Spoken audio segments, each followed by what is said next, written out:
Hello everyone, welcome to Bright IQ. तो आज हम लोग पढ़ने वाले हैं जेएसएससी सीजीएल में सामान्य विज्ञान। ये आपका सामान्य विज्ञान जो है वो आपका प्रैक्टिस सेट 9 से कवर अप किया गया है। इसमें बहुत सारे इंपॉर्टेंट क्वेश्चन है जिसको आपको लर्न करना बहुत जरूरी है। ये आपका सिर्फ जेएसएससी सीजीएल के ही नहीं बल्कि आप झारखंड के जितने भी एग्जाम की तैयारी करें उन सारे एग्जाम के पॉइंट ऑफ व्यू से ये क्वेश्चन आपका बहुत ज़्यादा इंपॉर्टेंट है। चलिए बिना लेट के स्टार्ट करते हैं हम लोग फर्स्ट क्वेश्चन से, जो है आपका कि सूची 1 को सूची 2 से सम्मिलित कीजिए तथा नीचे दिए गए कूट की सहायता से सही उत्तर का चयन कीजिए। देखिए इस तरह का क्वेश्चन जो है वो आपका एग्जाम में 100% आएगा ही आएगा। 2 से 3 क्वेश्चन जो है आपका एग्जाम में आता है, तो प्लीज़ इस तरह की वीडियो को बिल्कुल भी स्किप मत कीजिएगा। इसको बनाने का बहुत शॉर्ट ट्रिक भी होता है कि अगर आपको इसमें से किसी 2 या 3 का भी नाम या फिर अगर 2 का या फिर 20 का किसी एक का भी नाम अगर आपको पता है तो आप बहुत आसानी से इस तरह के क्वेश्चन को सॉल्व कर सकते हैं। देखिए आपके पास सबसे पहले दिया हुआ है ए मीटर। बताइए ए मीटर का क्या होता है, हम लोग बहुत बार पढ़े हैं ना। तो जी हाँ, अगर हम लोग यहाँ पे बात करते हैं ए मीटर का, तो ए मीटर आपका धारा के साथ होता है। वहीं आपका हाइग्रोमीटर से क्या होता है, तो हाइग्रोमीटर आपका सापेक्ष आर्द्रता का होता है। वहीं आपके पास स्प्रिंग तुला जो है, स्प्रिंग तुला किसका होता है, भार का होता है। साथ ही साथ बैरोमीटर जो है आपका दाब का होता है। आ जाइए कूट पे। कूट के अनुसार अगर हम लोग देखते हैं यहाँ पे, तो इसका बी आंसर जो है करेक्ट हो जाएगा। अगर आप यहाँ पे देखिएगा कि तो बी का 4 जो है सिर्फ 1 में दिया हुआ है। अगर आपको बी का 4 भी अगर आपको याद रहेगा तो इस हिसाब से भी आप क्वेश्चन को बड़ी आसानी से सॉल्व कर सकते हैं। चलिए आगे बढ़ते हैं और देखते हैं इसका नेक्स्ट क्वेश्चन जो है आपका कि निम्नलिखित कथन पर विचार कीजिए। यदि केशिकत्व की परिघटना नहीं होती तो क्या होता है, बताइए। तो अगर हम लोग बात करते हैं केशिका की, तो केशिका क्रिया में क्या होता है कि द्रव्य बिना किसी बाह्य बल की मदद के गुरुत्वाकर्षण से विपरीत दिशा में संकीर्ण नली से चढ़ता है, जबकि स्ट्रो द्वारा मृदा पेय का उपभोग करने के क्रम में मुख द्वारा सहायक बाह्य बल लगाता है। ठीक है, तो ये इसमें बेसिकली जो होता है वो कुछ परिघटनाएं होती हैं। इसलिए अगर आप यहाँ पे देखिएगा तो आपका ये ऑप्शन नंबर 2 जो है वो आपका इसके हिसाब से गलत हो जाएगा। बाकी यहाँ पे जितने भी दिए हुए हैं आपका नंबर 1 हो गया, नंबर 3 हो गया और नंबर 4 हो गया, सारा सही होगा। क्योंकि देखिए जब ये आपका परिघटना नहीं होगा तो केरोसिन दीप का उपयोग जो है वो करना मुश्किल हो जाएगा। साथ ही साथ स्याही खोज पत्र काम करने में विफल हो जाते और इससे बड़े पेड़ जिन्हें हम अपने चारों ओर देखते हैं पृथ्वी पर नहीं रुक पाते। ठीक है, तो ये सारे क्रियाएं जो है वो आपका केशिकत्व की परिघटना नहीं होने पे हो सकता था ना। इसलिए आपका क्या हो जाएगा, ऑप्शन बी जो है इसका करेक्ट आंसर हो जाएगा। चलिए आगे बढ़ते हैं, देखते हैं इसका नेक्स्ट क्वेश्चन जो है आपका कि जब प्रकाश की किरण सघन माध्यम से विरल माध्यम में गमन करती है तो बताइए क्या होता है। तो जी हाँ, आपके पास सबसे पहला ही ऑप्शन आप देख सकते हैं यहाँ पे कि हम लोग जब जानते हैं कि जब प्रकाश की किरण जो है वो सघन माध्यम से विरल माध्यम में जाती है तो इसकी चाल जो है वो बढ़ जाती है। साथ ही साथ इसके कारण यह अभिलंब से दूर भाग जाती है, ये इसका होता है। जबकि जब कोई प्रकाश की किरण जो है वो विरल माध्यम से सघन माध्यम में प्रवेश करता है तो इसकी चाल जो है वो घट जाती है, वहीं अभिलंब की ओर जो है ये झुक जाती है। तो आपका यहाँ पे सघन से विरल में दिया हुआ है, तो सघन से विरल में होगा तो क्या होगा, चाल बढ़ जाएगा और अभिलंब से दूर हो जाएगा।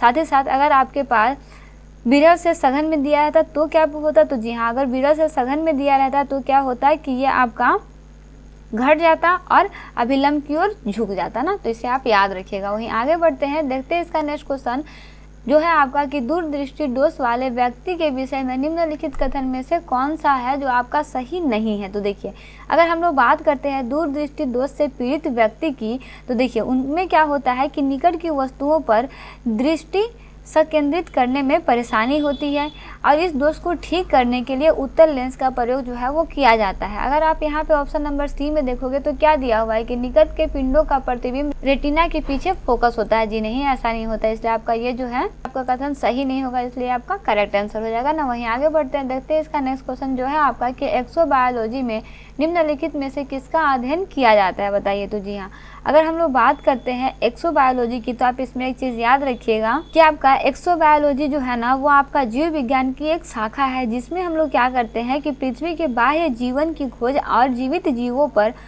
अलौकिक वातावरण के प्रभावों का अध्ययन जो है वो करते हैं। इसीलिए आपका इसका करेक्ट आंसर क्या हो जाएगा, बाह्य ग्रहों तथा अंतरिक्ष के जीवन का ना इसमें अध्ययन किया जाता है।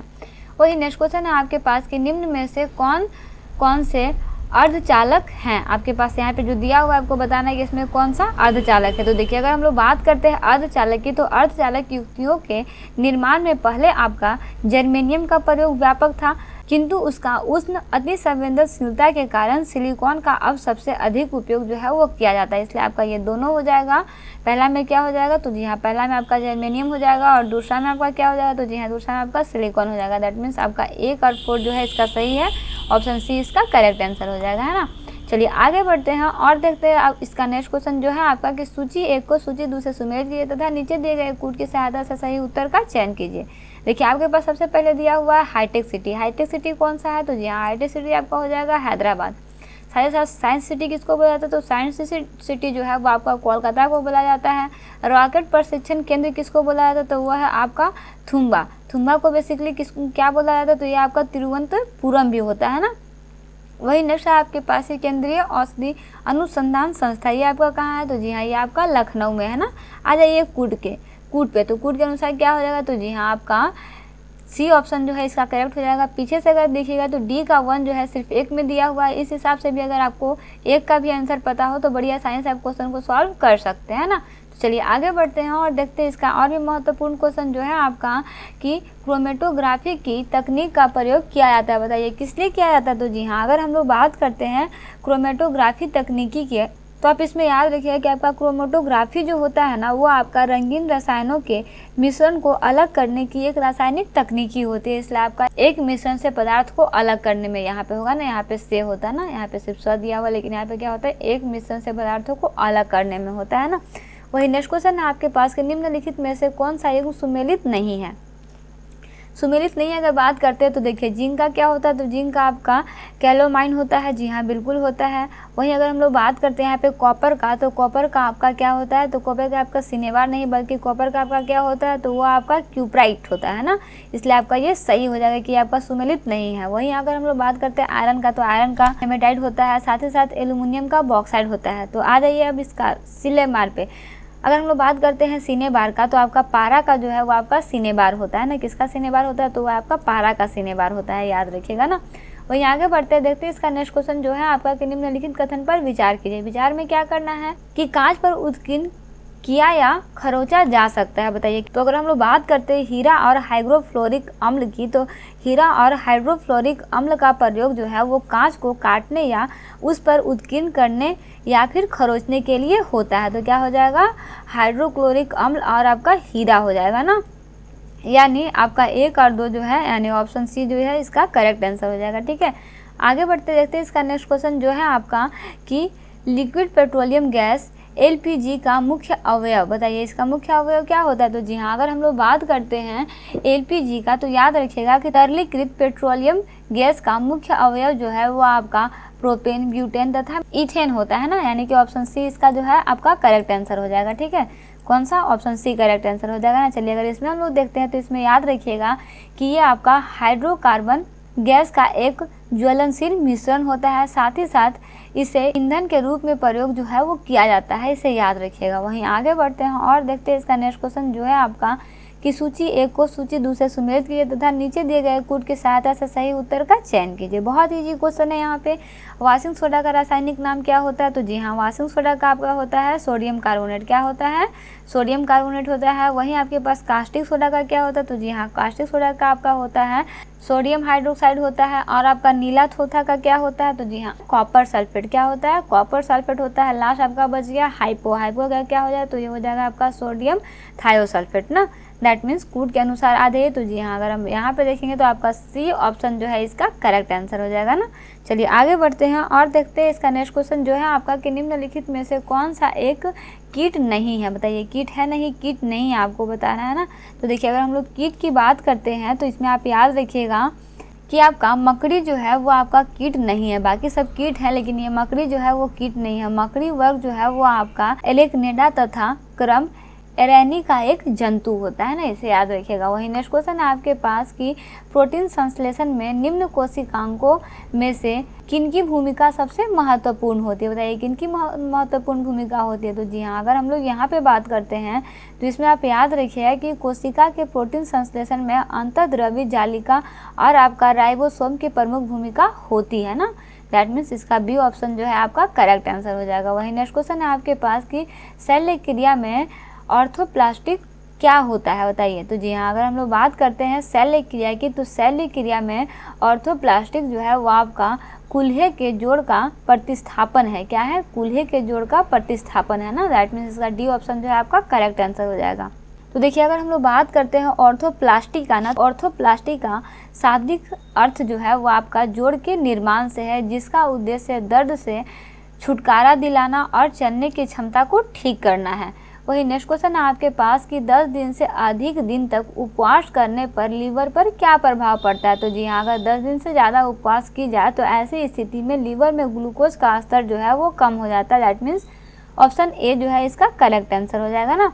वहीं आगे बढ़ते हैं, देखते हैं इसका नेक्स्ट क्वेश्चन जो है आपका कि सूची 1 को सूची 2 से सुमेलित कीजिए तथा नीचे दिए गए कूट की सहायता से सही उत्तर का चयन कीजिए। अगर हम लोग बात करते हैं विटामिन B1 की, तो विटामिन B1 जो है वो आपका थायमिन होता है। वहीं आपका विटामिन B2 जो है वो आपका राइबोफ्लेविन होता है। वहीं विटामिन B6 का क्या होता है, तो ये आपका होता है पाइरिडॉक्सिन होता है। और आपका विटामिन B12 जो है वो आपका साइनोकोबाल्मिन होता है। क्या होता है? साइनोकोबाल्मिन होता है। दैट मीन्स ऑप्शन में आ जाए तो जी हाँ, अगर हम यहाँ पे देखिएगा तो ऑप्शन नंबर डी में देखिए, डी आपका जो है कूट के अनुसार इसका सही आंसर हो जाएगा। ठीक है, चलिए आगे बढ़ते हैं, देखते हैं इसका नेक्स्ट क्वेश्चन जो है आपका कि संक्रमण से हमारी रक्षा कौन करता है। तो जी हाँ, अगर हम लोग यहाँ पे बात करते हैं WBC की, तो WBC में याद रखिएगा कि WBC जो होता है वो आपका रुधिर कणिकाएं होती हैं, जो शरीर के किसी रोग से संक्रमित होने पर संक्रमित स्थल पर पहुंचकर हानिकारक जीवाणु हो गया, विषाणु हो गया का भक्षण यानी उसको ख़त्म करके शरीर को संक्रमण से सुरक्षा प्रदान करती है ना। वही नेक्स्ट क्वेश्चन है आपके पास कि पोलियो के टीके की खोज किसने की, बताइए। बहुत इंपॉर्टेंट क्वेश्चन है। तो देखिए, अगर हम लोग यहाँ पे पोलियो के टीके की बात करते हैं तो इसकी खोज जो है वो आपका सबसे पहले 1952 ईस्वी में सर्वप्रथम जोनास साल के द्वारा जो है वो की गई थी। वहीं पोलियो जो है वो आपका एक विषाणु जनित रोग है। कैसा रोग है? तो ये आपका विषाणु जनित रोग है। इससे प्रभावित होने वाला अंग जो है वो आपका केंद्रीय तंत्रिका तंत्र होता है। याद रखिए, इससे प्रभावित होने वाला अंग कौन सा है, तो वह है आपका केंद्रीय तंत्रिका तंत्र। ये क्या होता है? तो ये आपका एक विषाणु रोग होता है। कब इसकी खोज की गई थी? तो 1952 में की गई थी। किसने की थी? तो वो थे आपके जॉन साल्फा के द्वारा की गई थी। इतना टॉपिक आप इसमें याद रखिएगा, बहुत इंपॉर्टेंट क्वेश्चन है ये आपका ना। चलिए आगे बढ़ते हैं और इसका लास्ट क्वेश्चन देखते हैं जो है आपका कि सूची 1 में आपका दिया हुआ है हार्मोनो और सूची 2 में आपका दिया हुआ है मंदो से सुमेलित कीजिए तथा नीचे दिए गए कूट की सहायता से सही उत्तर का चयन कीजिए। देखिए, सबसे पहले आपके पास दिया हुआ है एड्रेलिन।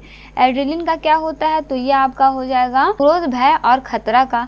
वहीं एस्ट्रोजन का क्या हो जाएगा? तो एस्ट्रोजन का आपका हो जाएगा स्त्रियां। और वहीं इंसुलिन का क्या हो जाएगा? तो जी हाँ, इंसुलिन का आपका हो जाएगा ग्लूकोज। नेक्स्ट आपके पास दिया हुआ है फेरोमोन। फेरोमोन का आपका हो जाएगा गंध के बोध से साथी को आकर्षित करना। दैट मीन्स आ जाइए कूट पे, तो कूट के अनुसार देखिए इसका सही आंसर क्या हो जाएगा। तो जी हाँ, ऑप्शन सी जो है इसका करेक्ट आंसर हो जाएगा। ठीक है, तो देखिए इस तरह से बेसिकली हम लोग JSSC CGL के अंदर सामान्य विज्ञान के टोटल 20 क्वेश्चन को स्टडी कर चुके हैं।